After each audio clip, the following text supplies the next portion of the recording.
Sim, tá tudo pronto, preparado a partir de agora para você ver comigo mais uma história linda, linda, linda. E essa história do meu querido amigo César Augusto, ele até colocou: ô Paulinho, quem me inspirou a te escrever foi a história do compositor César Augusto, que eu ouvi da música, é que sou xará dele. E é impressionante porque na minha vida houve um grande milagre, Paulinho. E eu quero relatar essa história que tem tudo a ver com fé. E eu tenho certeza absoluta que essa minha história acabará sendo um testemunho para que as pessoas jamais percam a fé em nosso Senhor Jesus Cristo. Olha que depoimento importante, hein? História linda. Não perca. Vamos fazer o seguinte, logo após a história, eu quero falar de limite de vida. Será que a gente tem limite de idade? Até quantos anos você pretende viver?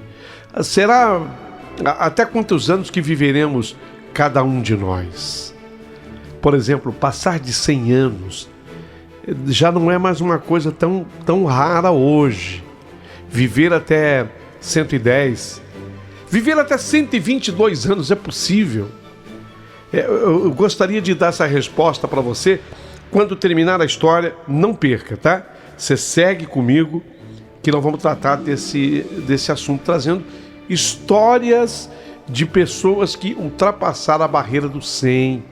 Tá muito interessante também esse assunto logo após a história do milagre de hoje, tá?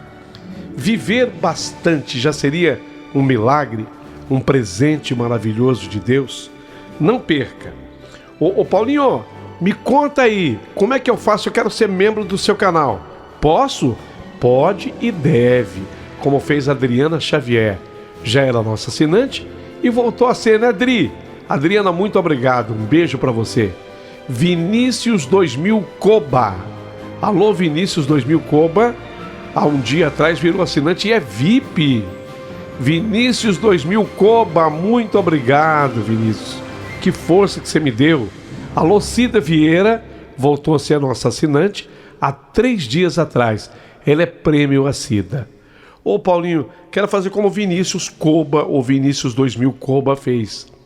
Simples, abaixo do vídeo, todas as orientações e informações para que você se torne então membro aqui do nosso canal. Para mim é muito importante. Seja membro. Tem um custo sim, de R$ 6,99 por mês, é um custo simbólico. Mas, obviamente, que de repente, se isso for muito para você, a gente respeita. Queremos que você venha fazer isso numa boa e do fundo da alma, tá? Pronto aí para apoiar o canal? Paulinho, e se eu quiser apoiar o canal pelo Pix, posso? Pode. Tanto é que ao lado do título tem um telefone, aquele telefone é chave Pix. Ao lado do título de cada história. São Paulo, o telefone 951336677, que também é o WhatsApp, por onde você manda mensagem falada ou escrita. Perfeito assim? Então, agora, prepare o seu coração para as coisas que eu vou contar. A história de hoje já está pronta e vai começar, mas não perca, depois da história, por que tem gente que passa dos 100 anos? Não perca, está muito interessante também. A história começou.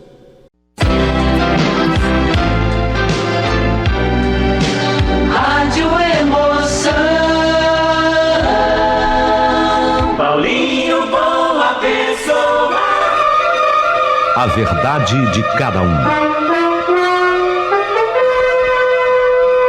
Sabe, meu querido amigo Paulinho Boa Pessoa, o que me incentivou foi que você, dia desses, acabou apresentando uma história de um milagre havido com o compositor César Augusto, numa canção gravada pelo Zezé de Camargo. E parecia até que você estava falando comigo, porque eu sou xará desse compositor. Exatamente, o meu nome também é César Augusto. Exatamente, esse é o meu nome. E hoje eu quero contar essa história que, olha, desde aquela época, naquele ano de 1992, me acompanha. E tem como objetivo, sim, agradecer a Deus, sabe, Paulinho?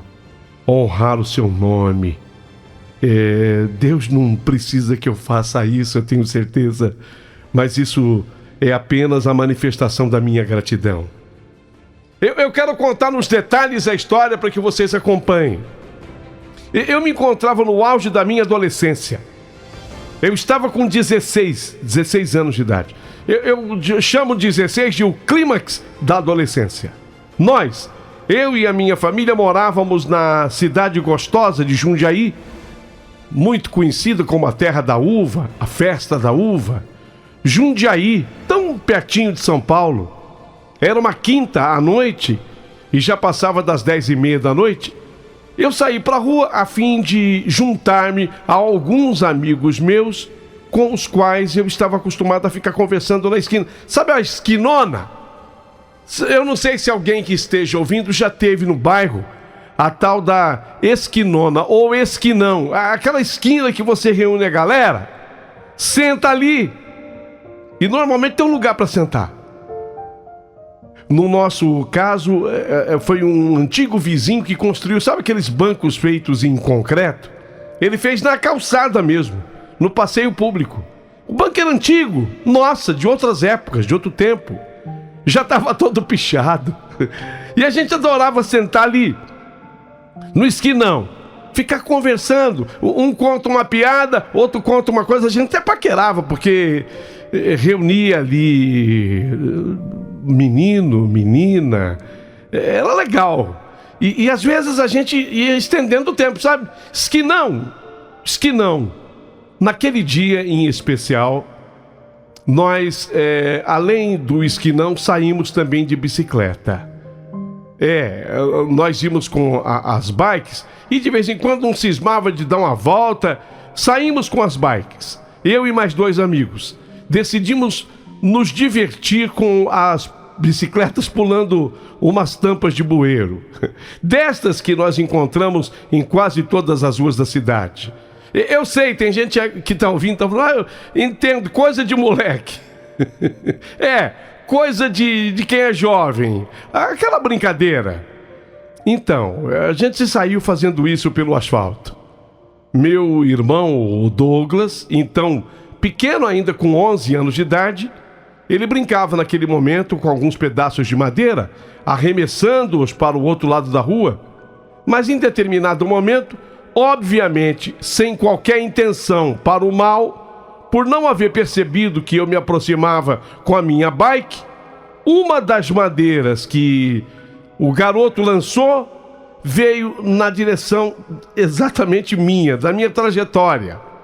E aquela madeira era compridinha, ela entrou entre os raios da roda dianteira e travou a minha roda dianteira. Ela entrou e ela bateu no garfo. Sabe quando está ali nos raios e bate no garfo da bicicleta? Foi uma travada feia. E eu estava correndo. Sei lá quanto eu estava correndo bastante. E esse fato causou a minha queda. Porque você imagina, a roda da frente trava, a bicicleta empina a traseira e dá aquela virada, aquela capotada mesmo. Causou a minha queda. Eu havia tido a chance de vislumbrar aquela madeira em seu curso, na direção da bicicleta, assim por um reflexo. Então eu soltei uma das mãos para me proteger, achei que fosse pegar em mim. Mas isso fez com que o guidão mesmo se virasse, ficando uma ponta do guidão voltada assim para frente e a outra voltada na direção do meu abdômen. E no momento em que a roda foi travada, a bicicleta virou e a ponta daquele guidão, que estava voltada para frente, precipitou-se na direção do chão, causando assim um impacto muito forte na ponta oposta. E aí, aquela ponta se voltou contra o meu abdômen. Tal impacto não foi suficiente para me perfurar, porém, já o bastante para romper um órgão interno, causando-me assim uma hemorragia interna. Veja, isso é perigosíssimo porque é o ferimento que você não vê. É o ferimento que acontece e é grave, mas está dentro de você. Às pressas, os meus amigos viram que eu fiquei mal, lógico. A queda foi feia. Eles carregaram-me até a minha casa, porque eu não tive mais condição de ficar de pé. A minha casa distava dali do esquinão 50 metros. Então eu fui levado lá agora pela minha família. Chegando em casa, eu gritando de dor abdominal. O que aconteceu? O guidão bateu no meu abdômen, na minha barriga, eu dizia. O guidão bateu na minha barriga, mas não tinha ferimento fora, externo. Mas doía uma barbaridade. Então, diante da minha reclamação, a minha família conduziu-me ao pronto-socorro. E não ficava longe dali. No pronto-socorro eu fui examinado. E devido aos sintomas que eu apresentava, entre as várias vezes em que eu desmaiava e voltava a mim, porque a dor era tão lacitante, era tão forte a dor, que eu desmaiava. Então, obviamente, que as pessoas que me atenderam no pronto-socorro não viram nada no exterior. Não, tá tudo bem, por fora tá tudo bem. Mas com essa dor, machucou por dentro. Machucou por dentro também. Eu desmaiava de dor. Então, o médico entendeu que eu precisava ser operado e com urgência. Só que não ali, no pronto-socorro. Não dava, não tinha a menor condição. Eles precisavam me transferir para um grande hospital. Então eu fui conduzido agora do pronto-socorro para o tal do grande hospital. Chegando ao segundo hospital, no entanto, eu acabei não sendo atendido, sem que sequer eu houvesse sido retirado da ambulância. Alguns médicos, olhando-me de longe, perguntaram sobre alguns detalhes sobre o meu estado físico para o médico de plantão da ambulância. E aí ali, lá fora, não dentro do hospital, ali na ambulância, eles disseram: olha, infelizmente ele não poderá ser internado aqui não, porque aqui esse menino vai precisar de UTI. Eu escutei. Foi um momento até de lucidez minha assim, sabe? Aqueles momentos que eu apagava e voltava. Esse menino vai precisar de UTI. E não há vaga de UTI aqui. Eu estava acompanhado do meu pai, o senhor Alcides.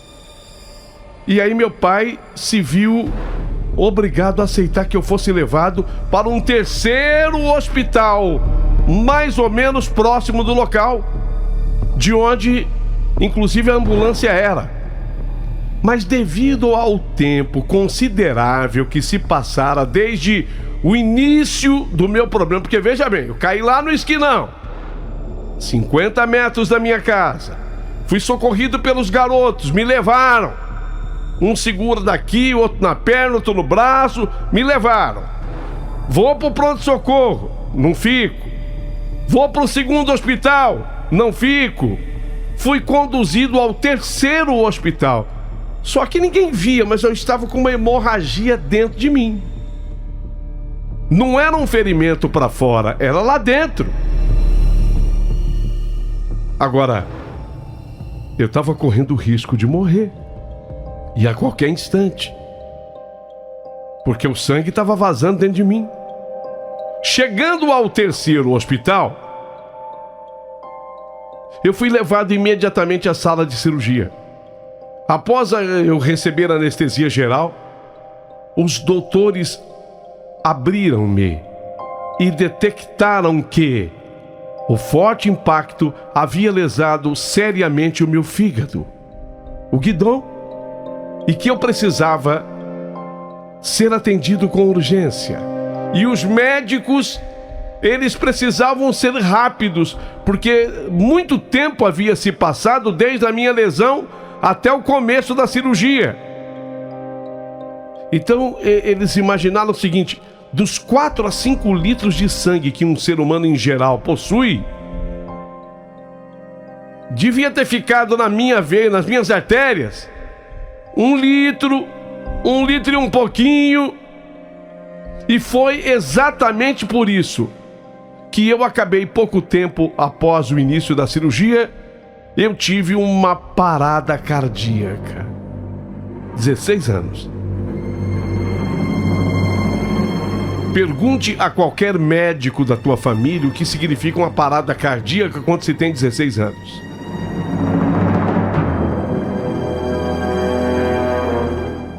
Eu sofri uma parada cardíaca. Os médicos tinham um tempo limite. Eu sei lá, tem gente que fala em até 7 minutos, eu não sei. Eu não sei se esse é um número místico, mas eu já ouvi falar que quando uma pessoa tem uma parada cardíaca, o médico tem até 7 minutos. Depois você confirma, por favor. Tem até 7 minutos para reanimar a pessoa. E através de vários procedimentos, muita massagem, choque elétrico, fizeram praticamente tudo dentro desses 7 minutos. Tudo que estava ao alcance das mãos humanas. Porém, dentro dos 7 minutos, tudo que os médicos fizeram, tudo em vão. Tudo em vão, nada deu certo. Os 7 minutos passaram a ser 8, passaram a ser 9, passaram a ser 10, 11, 12 minutos, desde a parada cardíaca.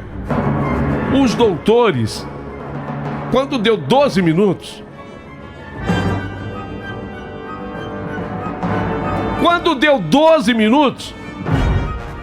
um médico olhou para o outro. Perdemos o garoto. Foi a frase. Perdemos o garoto. Que pena.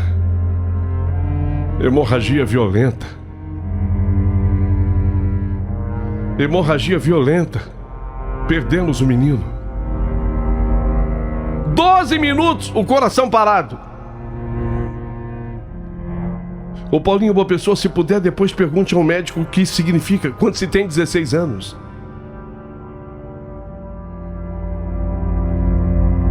Os médicos agora tinham aquela missão difícil, aquela missão delicada.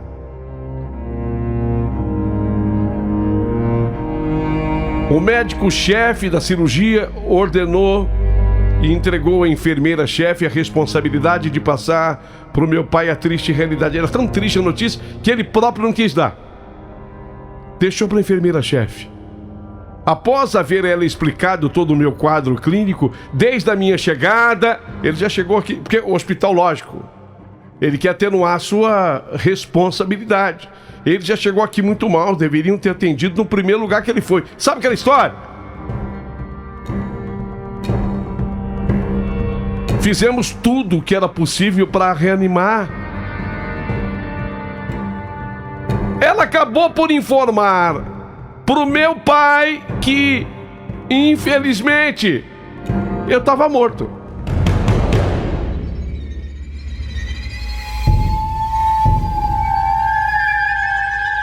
Infelizmente, ele faleceu.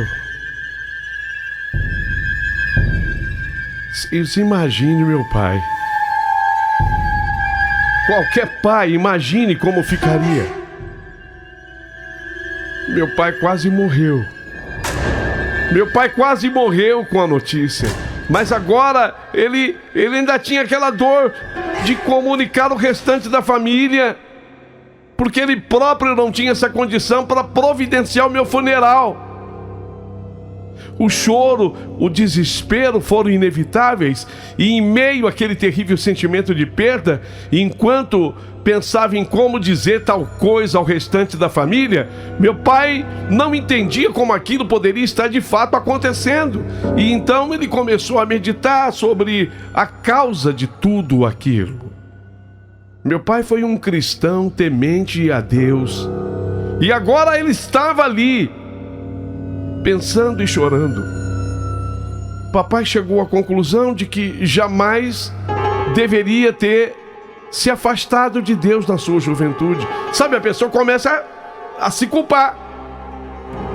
Eu era cristão, eu era um seguidor da igreja, eu abandonei. Será que é uma punição? Será que é uma punição? Será que eu perdi a proteção divina? A minha e da minha família? Senão isso não teria me acontecido. Há tanto tempo ele vinha dizendo que a Bíblia foi escrita por homens, e homens falham como qualquer ser humano, e que portanto seria impossível crer na Bíblia. Dizia também que Jesus Cristo, ele não tinha passado de um ativista político. Jesus Cristo foi um desses. Revolucionário sim, mas o resto o pessoal inventa, cria. Meu pai começa a se culpar. Agora ele entendia que aquelas filosofias não faziam o menor sentido. Ele percebia quão longe havia chegado. Um súbito e inexplicável arrependimento de suas blasfêmias contra o Senhor agora fazia com que meu pai sentisse a necessidade do auxílio desse Jesus.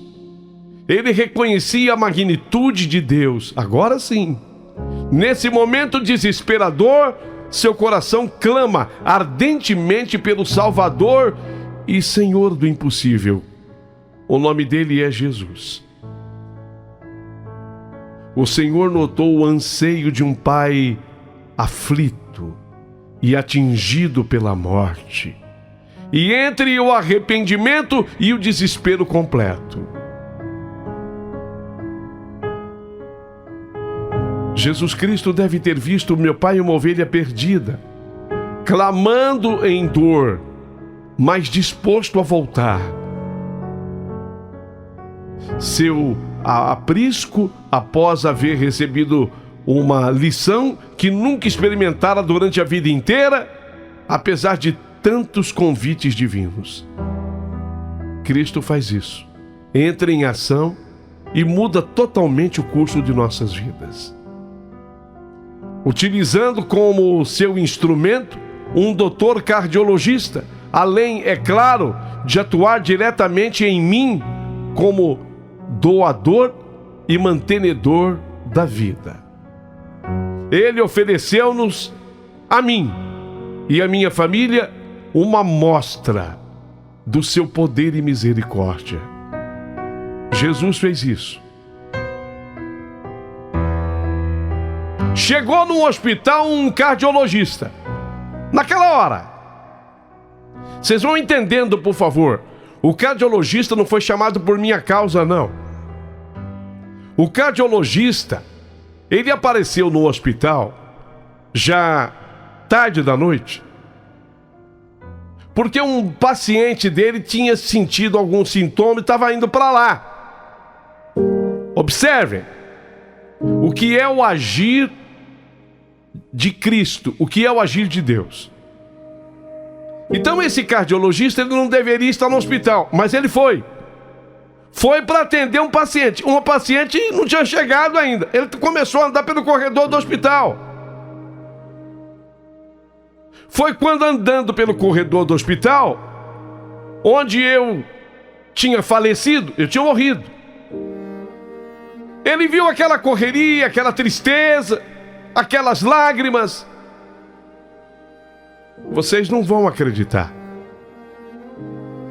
Já tinham se passado, desde a minha parada cardíaca, 22 minutos agora. 22 minutos! O cardiologista chegou. O que aconteceu? O que houve? O que está acontecendo? E aí ele foi sendo comunicado. O tempo, indubitavelmente considerável, altíssimo, desde o instante que meu coração parou de bater e eu morri. Aí o médico, o cardiologista que estava no hospital para atender esse paciente que não chegava, Ele chegou à frente da sala onde eu estava e ele olhou o meu corpo jovem ali, ainda cercado por enfermeiras. De repente, o cardiologista nota algo muito estranho ali.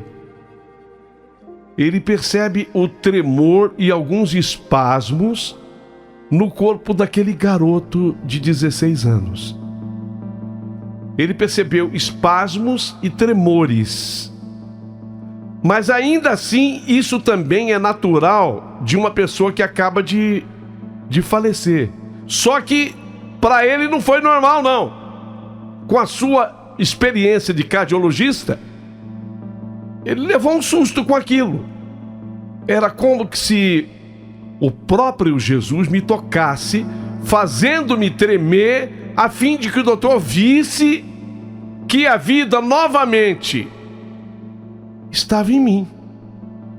Era a vida que estava em mim.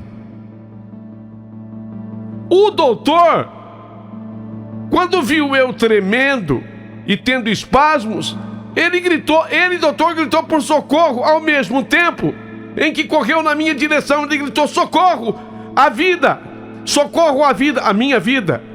Só que ele correu em mim, lançando mão de um bisturi. E o médico abriu meu peito, na altura do coração. Ouçam o que eu estou falando.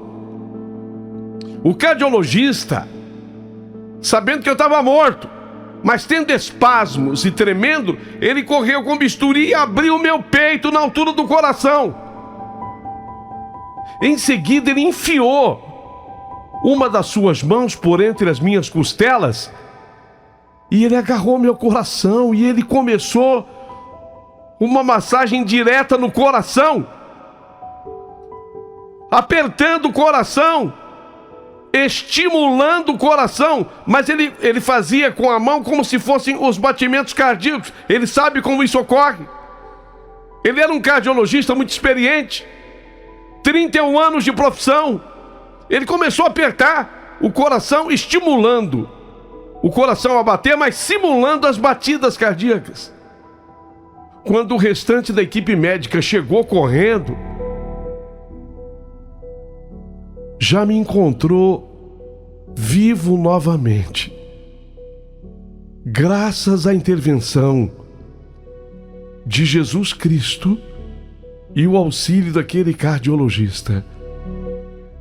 A partir de então, todos retornaram aos cuidados com o meu fígado, agora se preocupando também com o pulmão, pois quando aquele médico enfiou a mão no meu peito, fê-lo com tanto ímpeto que acabou perfurando um dos meus pulmões.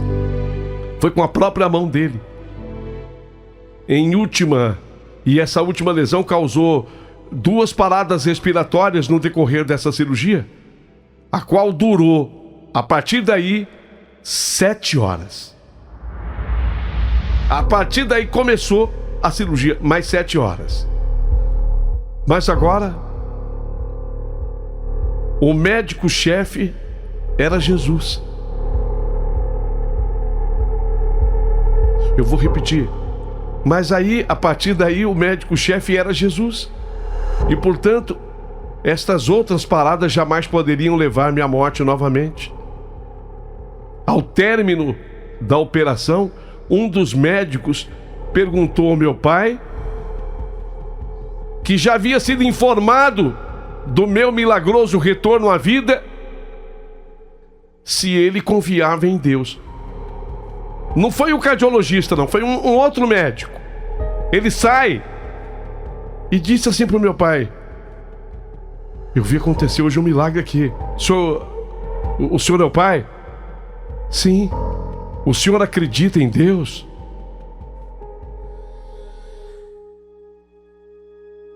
Seu filho hoje recebeu um milagre. Pois ninguém pode ficar 30 minutos, disse ele assim, de uma maneira geral. Foram 22, na verdade. Ninguém pode ficar 30 minutos morto e depois voltar à vida. No entanto, Você, bem como toda a sua família, deve orar agradecendo a Deus por esse milagre, porque o seu filho, ele voltou a viver. Agora, lógico que ele não está totalmente fora ainda de risco de morrer. As chances são pequenas ainda, porque ele teve uma tríplice cirurgia: fígado, pulmão e coração. Olha aqui, eu vou repetir, Paulinho, os órgãos atingidos: fígado, pulmão e coração. Nada mais vital do que isso.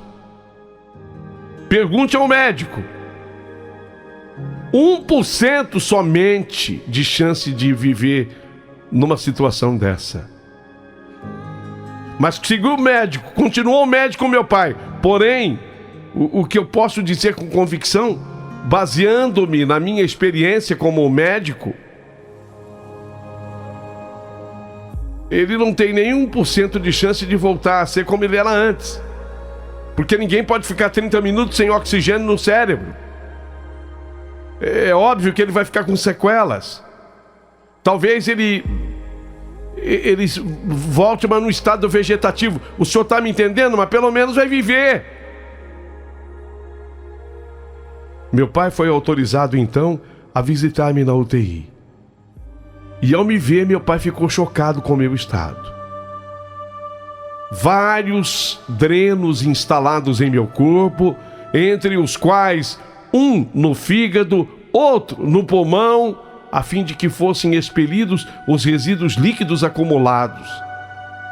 Ao lembrar-se então do milagre que Deus havia realizado, meu pai fecha os olhos e inicia uma oração muito difícil para um pai, dizendo: Senhor, se for da tua vontade que meu filho sobreviva, peço-te somente uma coisa: que ele volte a ser normal como ele era antes. Porém, se for para ele ficar sofrendo para o resto da vida, vivendo como um vegetal, e a família inteira sofrendo com o sofrimento dele, Senhor, permita que ele descanse. Meu pai orou assim e foi embora para casa. Após a primeira visita, minha irmã Mônica, que havia ficado no pronto-socorro e fora a primeira pessoa a visitar-me, ligou para casa para passar as últimas notícias. Ao tocar o telefone em casa, a apreensão foi geral, pois, devido ao que o doutor dissera ao término da cirurgia, todos esperavam pelo pior. Minha irmã Gláucia foi quem atendeu. E após ouvir o relato de Mônica, abriu um sorriso, que fora o bastante para que meu pai entendesse de imediato que Deus havia respondido positivamente à oração dele. E para que minha mãe e toda a minha família pudessem se sentir aliviados. 7 dias de UTI. Olha o número. 7 dias na UTI. 7 dias no quarto. Considero um claro milagre a minha recuperação. Em 2 meses, eu voltei a trabalhar.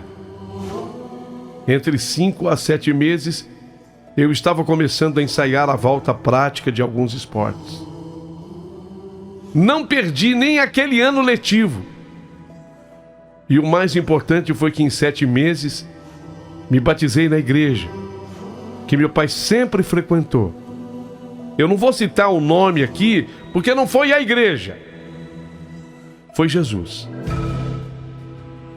Não há necessidade de eu citar o nome da igreja.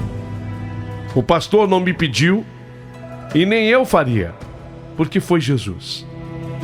No dia 20 de dezembro de 1992, meu pai, senhor Alcides, e minha mãe, dona Esmeralda, passaram pelo rebatismo, se acertando com Deus Pai Todo-Poderoso, voltando à presença de Deus. Nos meses e anos subsequentes, toda a família foi se entregando a Jesus. minhas irmãs Fernanda, Mônica, Bianca, meu irmão, meus cunhados Renato, Claudionor, minha sobrinha Ingrid. Agora faltam apenas 3 sobrinhos, Eduarda, Ernesto e Sofia. Como resultado direto ou indireto desse milagre, Jesus salvou não apenas uma pessoa, mas sim 13 pessoas. Pois mais importante que uma ressurreição física é o milagre da ressurreição espiritual que Jesus operou em nossas vidas. Ô Paulinho, o que eu quero concluir a minha carta é o seguinte: quem me inspirou a te escrever foi a história que você contou do compositor que tem o meu nome, César Augusto, do milagre havido com uma senhora. Hoje eu estou contando o meu milagre. O médico cardiologista que foi para o hospital foi chamado por um paciente dele. Mas o extraordinário eu não te contei, ainda contarei agora. O paciente dele não apareceu no hospital. Aí o médico, ele quis saber do paciente dele por que ele não foi. E o paciente dele disse: não fui, doutor, porque eu nunca liguei para o senhor. Como assim? Eu atendi o telefone. Eu nunca liguei para o senhor. A não ser que tenha sido num sonambulismo.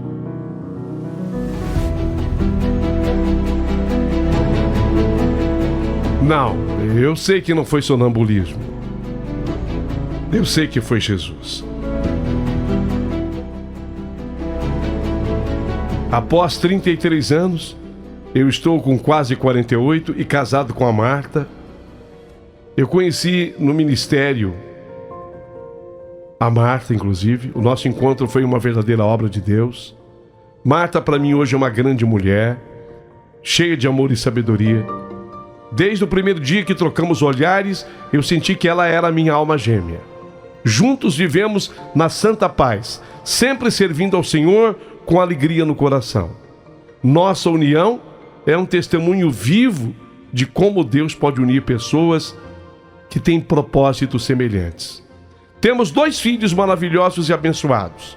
Rebeca já está com 17 anos, é uma jovem linda e cheia de sonhos e determinação.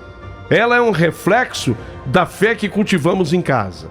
E Elias, com apenas 12 anos, traz alegria e risada aos nossos dias. Ele é muito engraçado. O meu irmão, lembra que eu falei do meu irmão, o Douglas? Que jogou foi ele que jogou a madeira. A madeira jogada era uma baquetazinha dessas da gente tocar, bater no bumbo. Mas era uma coisa infantil, não era profissional. Ele jogou aquela baquetazinha. Aquela baqueta travou a roda da minha bicicleta e fez o que fez. Mas hoje, eu converso com o Douglas e ele me pede perdão até hoje. Falo: Douglas, foi o próprio Deus que permitiu que acontecesse, para que eu possa testemunhar ao favor de Deus e salvar toda a nossa família. Douglas também é casado com Valquíria há 4 anos. Após o meu casamento, após o casamento dele, ele também tem 2 filhos, o Gabriel e o Everton. Também vive muito bem, é muito feliz. Ô Paulinho, é esse milagre que eu queria contar. E ao final, por favor, eu quero que você diga: que Deus seja louvado eternamente. Sou César Augusto. Essa é a minha história. Xará do compositor. Não tenho o mesmo dom e talento dele. Mas se um dia eu puder fazer uma música, eu quero ver se eu componho uma música contando essa história. Do menino que morreu e reviveu. Alguns na minha família chamam-me Lázaro. E às vezes eu me sinto o próprio Lázaro. Vou ficar guardando os comentários de todos vocês. Se a gente colocar a nossa fé em ação e confiamos e pedimos a Deus, Ele ouve e responde e dá tudo certo. Vai dar tudo certo. Vai dar tudo certo. Vai dar tudo certo. Vai dar tudo certo. Se a gente colocar a nossa fé em ação, vai dar tudo certo.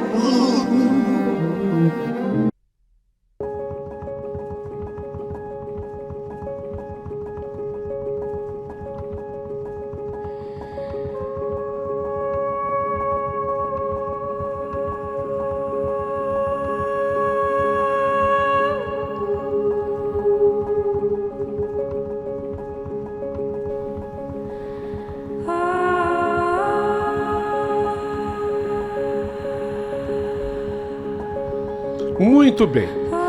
Gostaram? Que história, né? Que milagre havido na vida desse garoto chamado César Augusto. Hoje um homem, dono de uma família bonita, e a gente fez questão de relatar aqui todos os fatos. Gente, o assunto que eu quero abordar agora é viver mais. A gente admira hoje, a gente vê pessoas... A minha mãe, por exemplo, a minha mãe, Dona Angelita, está tão bem com 94. Se Deus quiser, em dezembro desse ano, a mamãe vai completar 95 anos com a bênção de Deus. E a minha mãe lúcida, sabe, capaz, trabalha, quer trabalhar, quer fazer. Ela faz uma dobradinha que ninguém mais no mundo faz. E vocês sabem que ela preparou essa dobradinha agora... No comecinho agora de janeiro, eu fui lá em Ribeirão Preto com a Simone pra gente comer essa dobradinha. Tava uma delícia. 94 anos. Nós temos aí casos maravilhosos de pessoas que ultrapassaram os 90. São tantos casos, né? E pessoas que chegam aos 100 e passam dos 100. Inclusive a mulher mais velha do mundo, ela faleceu aos 122 anos. 122 anos de idade. Era uma francesa, a senhora Jeanne Calment, viveu durante 122 anos e 164 dias. E antes de morrer, em 1997, ela tinha essa idade. Ela morreu, não foi ontem nem há um mês passado. Ela morreu em 97. Por que ela volta a ser notícia? Exatamente porque ela foi a pessoa que mais viveu no mundo. 122 anos de idade. Que se tem notícia, né? De repente, alguém pode ter ultrapassado 122 anos, mas não se teve notícia.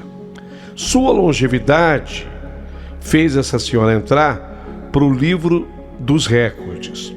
Uma pesquisa publicada em 2016 na revista Nature considera que os 122 anos vividos por Jeanne seriam provavelmente o limite da vida humana. Será? Será? Quer dizer, ninguém ultrapassará essa marca da dona Jeanne, 122 anos? Mas ao que parece, a questão ainda é uma incógnita. Pelo menos para a ciência é assim. Outros estudos afirmam que alguém ainda pode passar isso aí, hein? Alguém pode ultrapassar essa idade de 122 anos. Seria você que está ouvindo? Há quem diga ainda que nós estamos longe de atingirmos o pico da vida longa. Quer dizer, se passa de 122 anos e pode-se viver bem mais. Agora, há um estudo que vem exatamente contrariar tudo isso. Esse estudo diz o seguinte, que o corpo do ser humano estaria preparado biologicamente para viver até 38 anos de idade só. É que a gente foi alongando a nossa vida com os truques, entre aspas, da ciência, e hoje a idade média no Brasil, a idade média é de 76,4 anos. No caso do estudo publicado em 2016, os cientistas chegaram a essa conclusão após analisarem dados demográficos globais e perceberem que a tendência de aumento da expectativa de vida diminuiu nas últimas décadas. Depois que Jane morreu, as idades de morte se estabilizaram e, para os autores do estudo, este pode representar um limite natural da vida humana, ou seja, 122 anos. Aí eu trago a brasileira que está vivíssima da Silva, vivíssima. Eu até estou olhando para a foto dela aqui. O nome dela é Dona Leonísia Pereira da Silva, a Dona Ló. Alô, Dona Ló. A Dona Ló usa só um remedinho para controlar a pressão alta, só. Está lúcida, não tem doença grave nenhuma. E no dia 3 de janeiro, agora que passou, ela comemorou 117 anos. Falei de 3 de janeiro de 2025. Ela completou 117 anos ao lado dos 4 filhos. Ela teve 9. Ela teve 9 ao todo. 5 já morreram. Ela ficou, portanto, com 4. Seus 12 netos, 16 bisnetos e 6 tataranetos. Olha aí. Então ela fez 117 anos. A Dona Ló mora no interior do Ceará, no município chamado Morada Nova, que tem 61 mil habitantes. Nasceu em Tianguá, na verdade. Eu ia falar Tangará. Não, Tangará é uma cidade do interior de São Paulo, né? Mas ela nasceu numa cidade chamada Tianguá, a 330 quilômetros da capital Fortaleza. Vaidosa, 117 anos, vaidosa. A senhora Dona Ló mostra o RG com a sua data de nascimento, 19 de janeiro de 1908. Mas avisa logo que 19 é só no registro. Ela nasceu mesmo no dia 3. O dia 3 corrige a neta Tatiane Souza. Entendi. Então, 19 de janeiro foi a data do registro, mas ela nasceu dia 3 de janeiro. Entendi. Mas o ano é o mesmo, 1908. A família reivindica para a Dona Ló o posto agora de mulher mais velha do mundo. Atualmente quem ocupa o cargo é uma freira brasileira chamada Iná Canabarro Lucas, de 115 anos. Você vê que as brasileiras estão na frente aqui, hein? A Dona Iná, que é a freira, ela vive em Porto Alegre e se tornou a mulher mais velha do mundo após a morte da japonesa Tomiko Itooka, que também tinha 116 anos. Então seria a Dona Leonísia Pereira da Silva, a Dona Ló, a mais velha do mundo agora. Ela que fez, em 3 de janeiro último, portanto, e não dia 19, os seus 117 anos. Mas, de acordo com a senhora Dona Ló, a bem-humorada cearense, a Dona Ló diz que o segredo da sua longevidade é comer bastante açaí. Abrindo aspas para que ela fale: adoro açaí, me sinto ativa e indico o mesmo para todo mundo. Longe da agitação e cercada pela família no interior do estado, lá do Ceará, ela mora numa casa típica do sertão cearense, onde o que se planta dá, e lembra com saudade de uma época em que tinha uma alimentação mais saudável e sem agrotóxicos.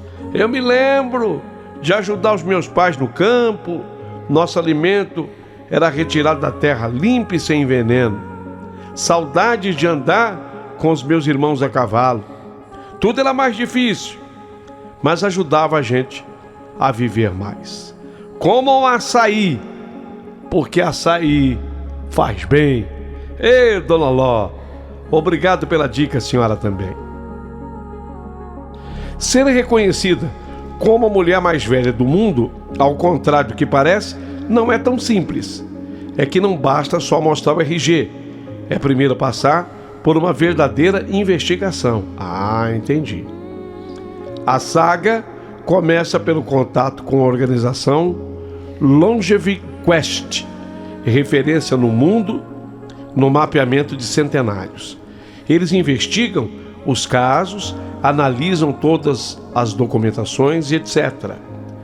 No caso de Dona Ló, o contato com a organização já foi feito pelos parentes e uma documentação parcial foi encaminhada e segue agora para análise. Então, portanto, a Dona Ló cearense, 117 anos, poderá ser considerada a mulher mais velha do mundo. Olha que bacana, gente. É preciso mostrar os documentos que comprovem a idade em 3 etapas da vida. 1, documento de início de vida. 2, esse documento pode ser o batismo ou registro de nascimento civil. E aí virão os outros documentos, né? Como o RG e etc, e etc. Depois da verificação feita, é enviado para o Guinness World Records e aí a pessoa é intitulada, a mulher, ela será intitulada a mulher mais velha do mundo.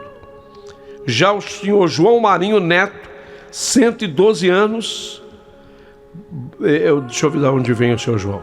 O senhor João assumiu o posto após a morte do britânico, o senhor John Tinsworth, também de 112 anos, seria esse brasileiro, portanto. Seu João, alô, seu João. João Marinho Neto, 112 anos, o homem mais velho do mundo. Puxa vida, você vê que os brasileiros estão à frente aí.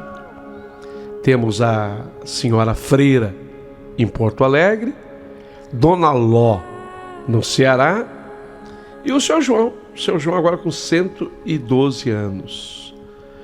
Está aumentando, hein? O número de pessoas que ultrapassam a barreira dos 100 anos. Pergunto para você, minha ouvinte querida, que idade tu tens? Que idade tens tua mãezinha? Que idades tem sua avó, seu avô? E aí? Pretende você também ultrapassar a barreira dos 100?